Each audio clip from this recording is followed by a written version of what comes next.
What's going on, NEM crew? Welcome back to another video. Today, the Datsun is the star of the show, but we're doing something a little bit different. I wanted to talk about maintenance. Now, the maintenance we're talking about is not specific to the Datsun, but it is something that we are going to be going through the process of today because it is something that is usually overlooked by most people. So let's just dive right in.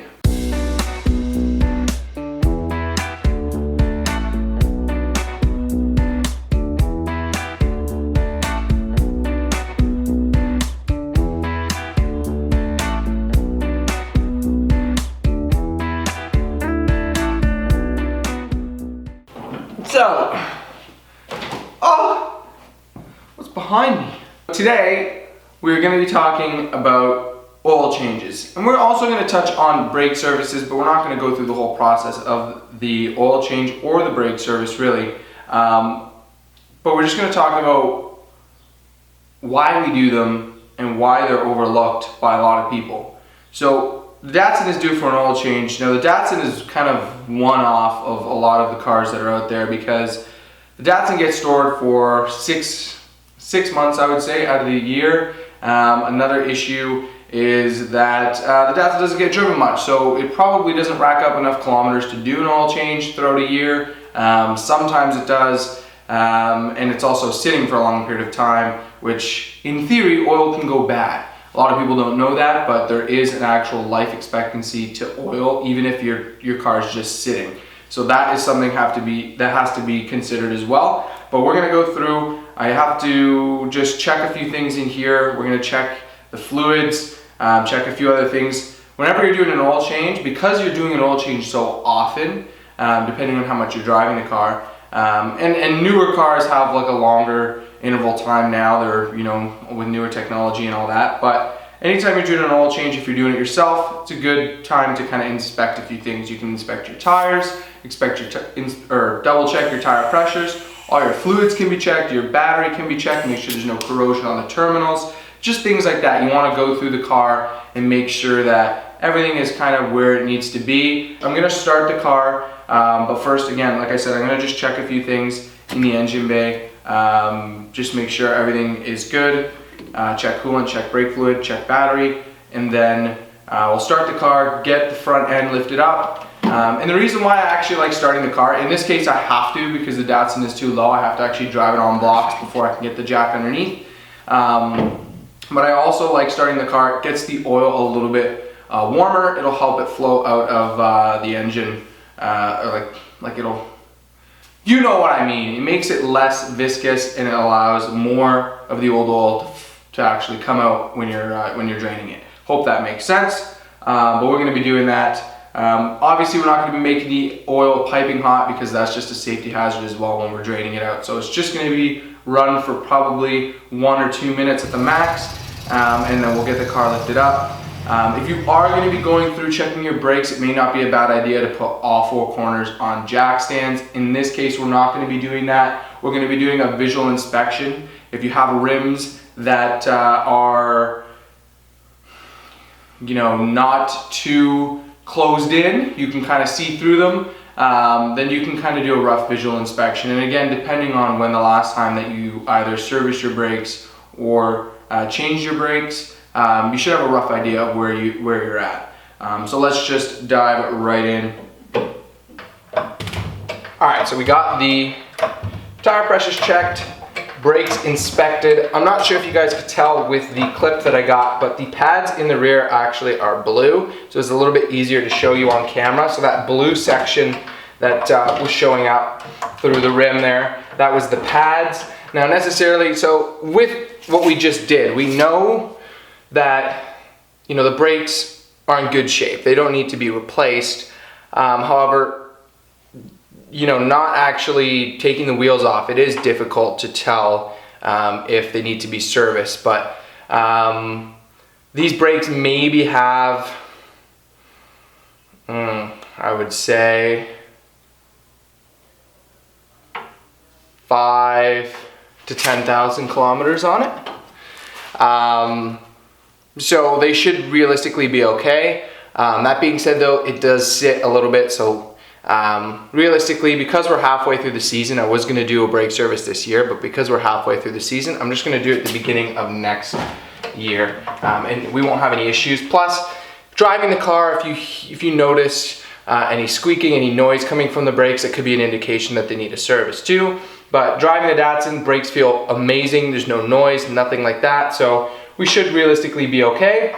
But going into the oil change and brake service too, like I find those two maintenance pieces of maintenance are the most overlooked. I would say especially brake services. A lot of people don't do them and they don't realize the benefit.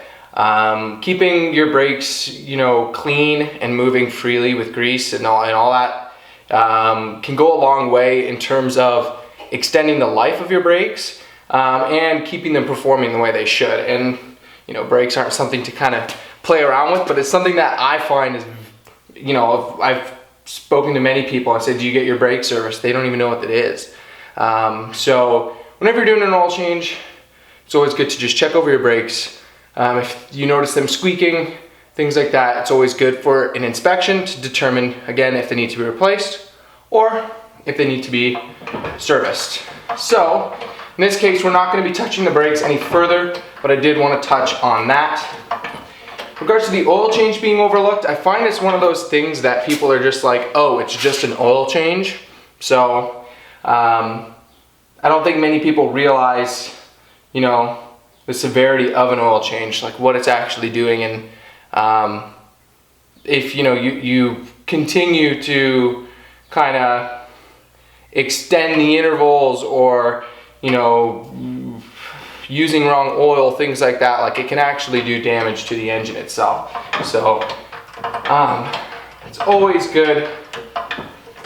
Just oil changes become, I think, one of those things that many people just go to the cheapest place they can. Let's go to a Jiffy Lube or a drive-through oil change place, spend 30 bucks, get a filter or even a dump and fill, whatever it is. But again, to me, an oil change is a lot more than that. It's a lot more important. It protects the actual internal components of your engine. So I always err on the safe side and do my oil changes early. And again, when I'm doing my oil changes, I'm always checking over the car. So realistically, I mean, if your oiling system on your engine fails, your engine's gone, right? It's one of those weird things where it's a service that you're doing so often and it's just classified as being, oh, it's just, general maintenance, quick thing, But realistically, if something goes wrong with your oiling system, it can mean big, big problems and big, big money to fix it. So that's why I'm always a little bit more cautious when doing these things.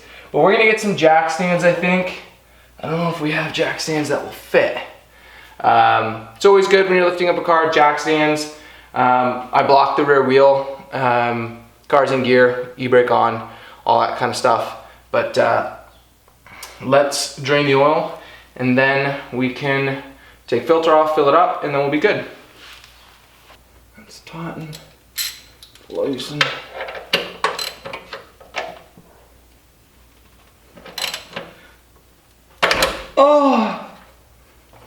Oh fuck, that was horrid. I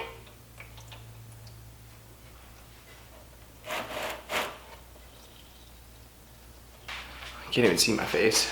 Oh. We're gonna get the drain plug cleaned up and we're gonna put a new gasket on there. There we go, found one that fits. We'll be good to go now. We can wrap up this oil change. All right, so the last thing to do is to put some oil in it. Don't forget to put some oil in it. But clean out this funnel. We'll talk about oil for a quick second. Talk about the oil. We're going to start with 4 quarts. I'm using this AMSOIL Z-Rod oil. This is the first time I've actually used any AMSOIL product. I have the matching filter, AMSOIL filter to go along with it. And I've always wanted to try AMSOIL products, and I know they made specific oil. I mean, it says Z-Rod, so it's got to be good for the Z, right? But all jokes aside, it's 100% synthetic oil. It's meant for older vehicles that have like flat tappet cams or require like a higher zinc content. So this is what we're gonna be putting in the Z, and ever since I got the car, I've been always using a high zinc content oil. But like I said, AMSOIL is something that I've always wanted to use, and I got the opportunity to pick it up. I actually have a close friend of mine who has is a distributor for AMSOIL. I'll put their website in the description. It's not a sponsored video or anything, but for me, getting some AMSOIL product was awesome, so pass that opportunity along to you guys. Oh, is it blue? Smells weird. See if I can do a good pour here.